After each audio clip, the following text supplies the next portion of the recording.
आज विजेता ब्लॉक समिति सभ्य माने वीडियो ब्लॉक कार्य को न आसबार ब्लॉक रे ताला पकाई विक्षोभ प्रदर्शन करथिबा देखबाक मिलला। घटनाटी हेउछि मयूरभंज जिला विजेता ब्लॉक को आसुथबा विकसित गाँ विकसित ओडिशा पई ओडिशा सरकार नूतन प्रकल्प 60 भाग प्रकल्प को समिति सभ्य मानकु मिलबा कथा किंतु वीडियो चंचकतापूर्ण भाव में सरसकणा विधायक भाव में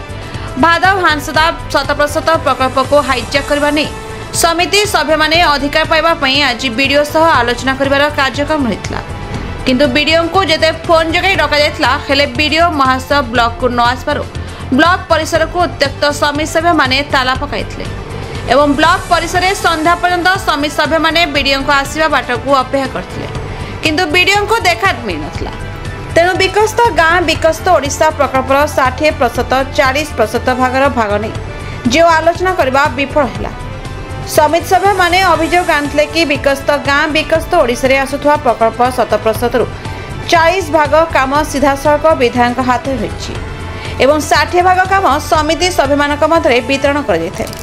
किंतु विजेता ब्लॉक रे सारसकण विधायक सीधा सड़क समस्त प्रकल्प को निज अख्तियार प्रकल्प बांटिया को विरोध करथिले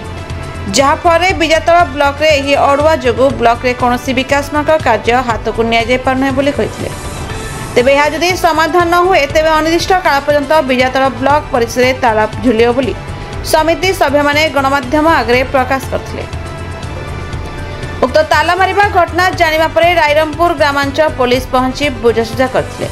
हेले कोनोसी समाधान बाट फिट नथिला। ब्लॉक परिसर को ताला एवं विक्षोभ प्रदर्शन में रविन्द्रनाथ मुंडा पीएस सभ्य बबीता मुंडा विजेता सरपंच दमयंती टुडू मानिकपुर सरपंच संतोष कुमार मुंडा पीएस विजेता रवि टुडू रईहरी पीएस आशीष कुमार दास पीएस लुहासिया सुकुरमणि मांडी नुसाडी पीएस बासंती मांझी प्रमुख विक्षोभ प्रदर्शन करते। प्रथम दिन में कौन समाधान बाट फिट नथिला बेले आसंता काली मध्य ब्लॉक परिसर को ताला पकाई रखे बोली चेतावनी देछन्ती। Mayurbhanj Rairangpur Nilkantha Berang report the Republic Odisha 24 news.